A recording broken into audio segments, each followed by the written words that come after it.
Welcome to EM Healing, which is hosted by myself, Mahatma Seed. And when you dive into our episodes, you are going to be inspired to grow, to shift, to reflect on your inner wealth. If you are looking to find a new way of living, you have found it. So enjoy this wonderful episode that we're tuning into right now.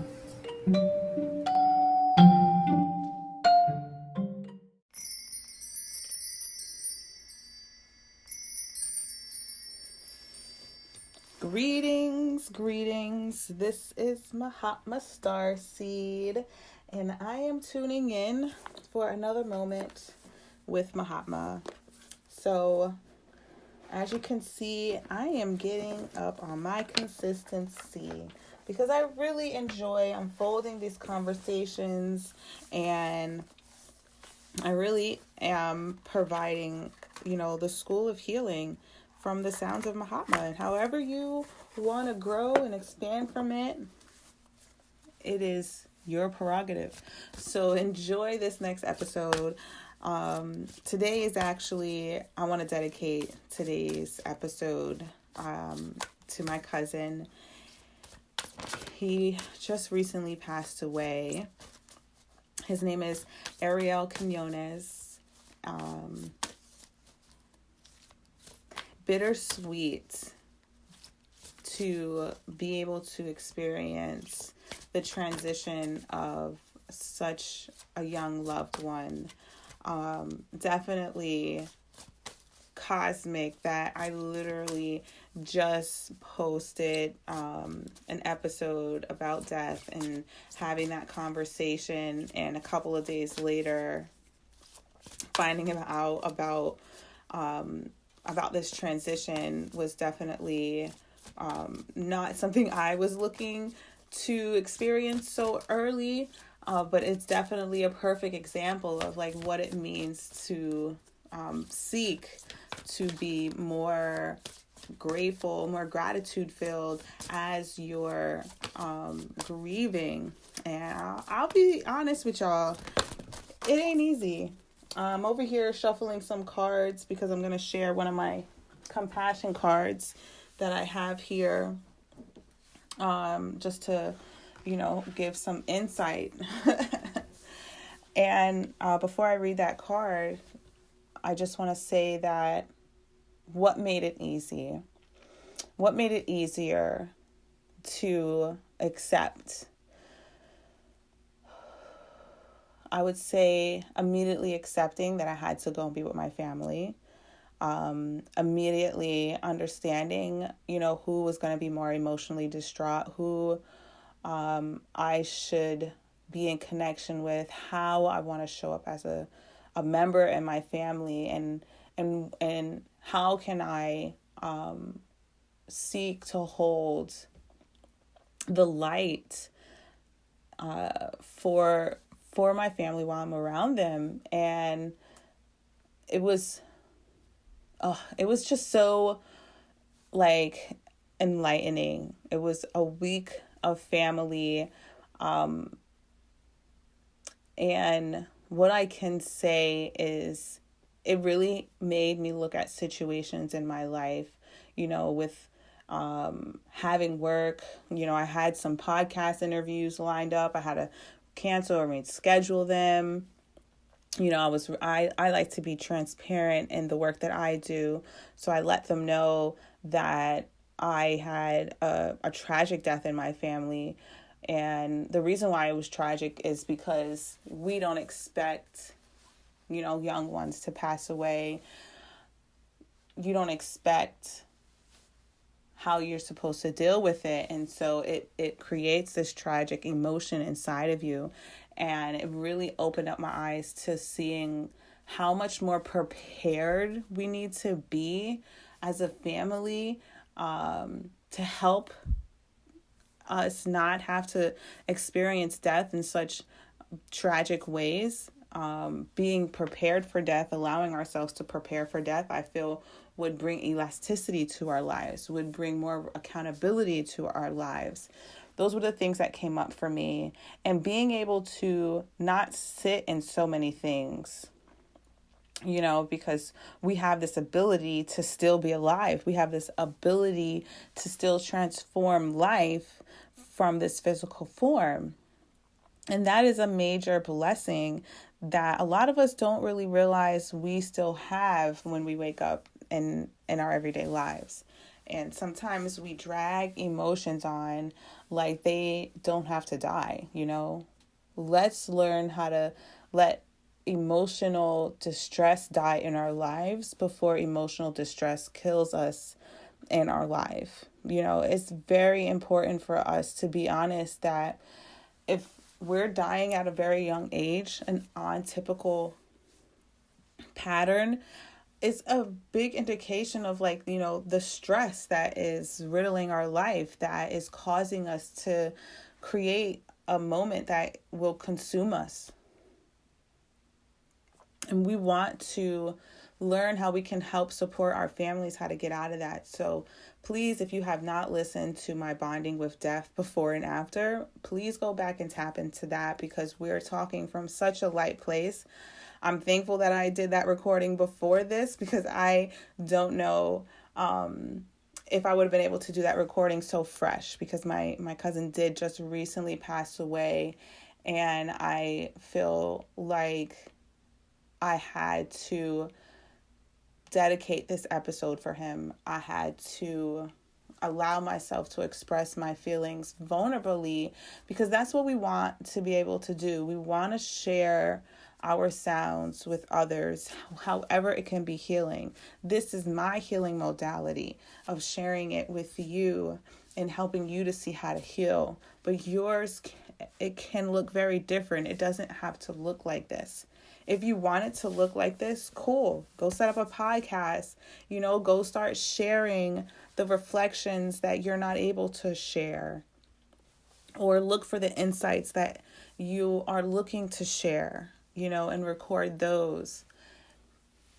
This is how we're going to be able to transition through these kind of life experiences, because what somebody was saying at his wake, was saying what happened today is very sad. However, unfortunately, it's going to happen again. And it's going to happen again after that, and again after that. And that is the harsh truth.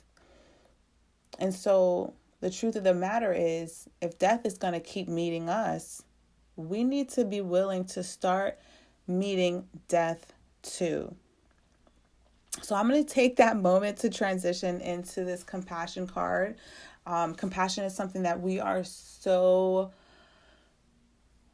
not really looking at from a bigger micro perspective, because a lot of people think compassion is this the super gentle action, that typically leads to over coddling, and that is just not compassion. Compassion is really, I'm going to go and pull up on my search engine and really give a definition of, how compassion is being defined for us right now. And so compassion is sympathetic pity and concern for the sufferings or misfortunes of others. Compassion motivates people to get out of their way to relieve the physical, mental, or emotional pains of others and themselves. Compassion is often regarded as being sensitive to the emotional aspects of the suffering of others. That was the Wikipedia definition. Shout out to the Wikipedia. And that's to say that passion is meant to create relief, that the key word, relief. And coddling does not create relief. Let's just make that understood. So if you want to learn more about those things, please go back and look for my episode about bonding with codependency. It's earlier on in season 3. Totally transformative stuff. So as some of you know, I do card readings. I call my readings energetic readings. I don't necessarily say I'm a tarot reader or an oracle card reader. I don't really go into that wheelhouse. For me, I attach to things in a way that call me forward to better help me express my sound of the love and light that is bright inside of me. So I found this compassion card in one of my Buddha stores that I go into. Pardon me, I mess up people's names, but the name of this compassion card book is Pama Chodron's. It's Chodron. And it's the teachings for awakening the heart in everyday life. So the card number I pulled out is number 44. And the message is train in the 3 difficulties. And now I'm going to do the commentary in the back to explain the 3 difficulties, or the 3 difficult practices are to recognize your neurosis as neurosis. I'm going to Google that for y'all because you don't normally hear that word. And yeah, I got my search engine up here because I like to. Relatively mild mental illness that is not caused by organic disease, involving symptoms of stress, but not a radical loss of touch with reality. So you're not all the way far left, but you're going there. That's what it's saying. So recognize when you're going off base is basically what that practice is saying. And that's difficult. That is a difficult practice because a lot of people get triggered in a conversation by just one word, and they'll go off on a tangent of their trigger instead of actually just having the conversation. And so we want to be compassionate for ourselves and really identify what causes us to get anxiety, obsessive behavior, depression, and really speak to that. Oh, this card, see this compassion card, woo, it'd be digging in there. So that was number 1. Number 2 is then not to do the habitual thing, but to do something different to interrupt their neurotic habit. And number 3 is to make this practice a way of life. So these are 3 difficult practices because you have to be the one to recognize it. You have to be the one to make sure that it doesn't become habitual. And you have to be the one to do things to help interrupt any habitual habit that creates neurotic behavior. And you have to make this a practice. You have to be awake to this. You cannot just wait for other people to tell you, hey, you're doing this and you do it a lot. You know, that's living off of someone else's compassionate lifestyle. And we really want to learn how to bring compassion to ourselves. And wow, like this is really hitting home. This is really, really hitting home, you know, with the talking about death, talking about early death and how we can help transform that, and creating stress in our life and learning how to bring it back to zero so that we can have an everlasting lifespan that will help us to live in a peaceful, natural setting, you know. And in order for us to do that, we really have to instill practices. We really have to be willing to be grateful for this now moment and grateful for the lessons that have brought us to this now moment. And we want to be able to bring appreciation into that. How can we show our world, you know, our picture story, that you have acknowledged the lesson and you want to insert something that's never been there before so that you can show that you're redefining your experience because you recognize where you go left and what takes you out of center. And oh man, that is so key. It's like mind-blowing when you really allow yourself to understand what has been apprehending you. And I have some upcoming guests that are coming. I just did an episode with the episode that's going to come out after this that we're talking about getting unstuck. So make sure you look out for that episode. It's going to be coming out in a couple of weeks. Getting unstuck. That's with Miriam Wexler. But what I have coming up for you this week that is going to help you to bring more compassion into your lifestyle. Let's look at the lineup right now. We just posted, the bonding with death before and after.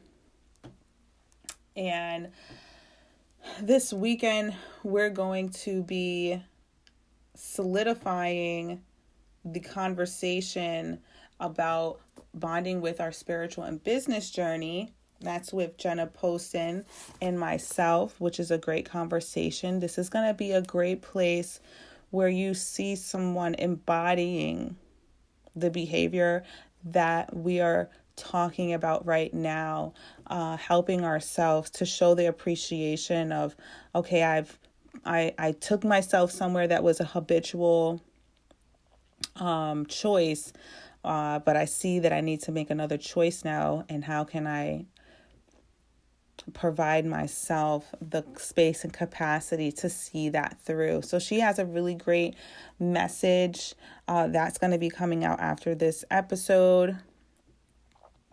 I believe after this episode. I'm trying to look at these dates. Either it just came out or it's coming out. What do you want me to tell you? I'm doing my best here. I have a slew of wonderful recordings that are coming. I'm just so thankful for it because it has kept me energized. Being able to work in my purpose while I'm going through this transition is priceless. Even though I had to reschedule some of my sessions, I didn't sit there and say, I don't want to be anything a part of it, because the inkling in my head was there. I was like, I feel like the rest of my year is done. Like my one of my top fave cousins is dispersed from this earthly plane. How am I going to swallow this, digest this? I don't know if I want to work for the rest of the month. But then I allowed myself to sit in the feeling of like, what would work do for me? And it was like, oh, work would give me healing. Work would give me conversations that are going to help me to get through these next couple of weeks. And so it would be erroneous for me to step out of this work environment. And so being able to walk in your purpose, it brings such more of an ease to the things that are happening in your daily life, because it helps you to show up better, because you get to go somewhere that you're going to be authentic and you're going to get to express what's happening for you right now. And that's some pivotal stuff that I feel is the disruption of the neurotic behavior that has been happening within my generational timeline. And so I like to take these practices and look at them on an even higher plane, and not just look at it for the life that I'm living, but look at it from the life that I'm living in the lineage that I have been born into. We really want to look to see how much our goals are superly identical to those that have walked ahead of us, and how do we want to bring some uniqueness to the path that we now walk. And that requires us to give compassion to our behaviors, because we're looking to look at our behaviors and not so much judge them, because sometimes when we take the route of judging them, we look at it as if it's bad or good.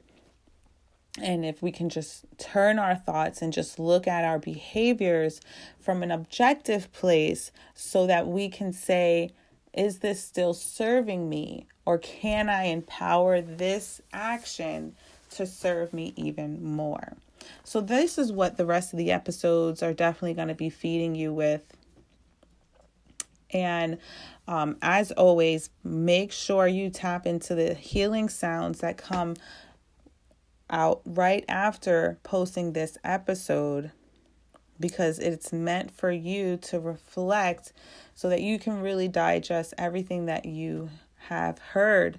Because to be conscious, one must be willing to allow what they nourish themselves with to really digest and disperse throughout the body's system, the body's nervous system, so that we can really take these things into action. So go ahead and enjoy the EM healing sounds that are coming up next. So until then, this is Mahatma tuning out.